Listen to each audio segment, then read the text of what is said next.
Hey peeps, it's Suzette from Disrupt Tutoring, and as always, it's such a pleasure to join you. Today we're going to deal with an AP Maths question on factorizing cubic equations. In this question, we are going to need to use the remainder and factor theorem. And so to use the remainder and factor theorem, we have to look at the factors of our constant term. So the factors of 6 are plus or minus 1, plus or minus 2, plus or minus 3, plus or minus 6. And so we're going to have to substitute into our cubic equation. And so in our cubic equation, we need to try these factors. If we substitute 1, we get 1 cubed minus 2 times 1 squared minus 5 times 1 plus 6, which gives us 1 minus 2 minus 5 plus 6, which is 0. And if we get a 0, the remainder and factor theorem says that this is in fact a 0 of the factor. In other words, x minus 1 is a factor.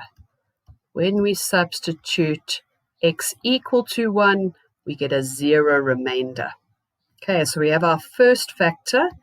So by inspection, we now need a quadratic factor that when we multiply it out, we get our cubic equation.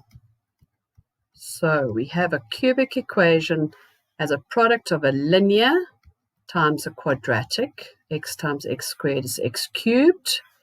Minus 1 times something is plus 6. So that must be minus 6. And then there's something in the middle, and I usually call it bx because of ax squared plus bx plus c being standard form of a quadratic. Now, if we take the product of those two terms and those two terms, we are getting the terms that would be x squared.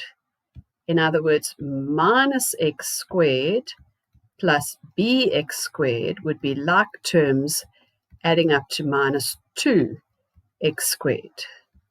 So just taking the coefficients, minus 1 plus b would be equal to minus 2.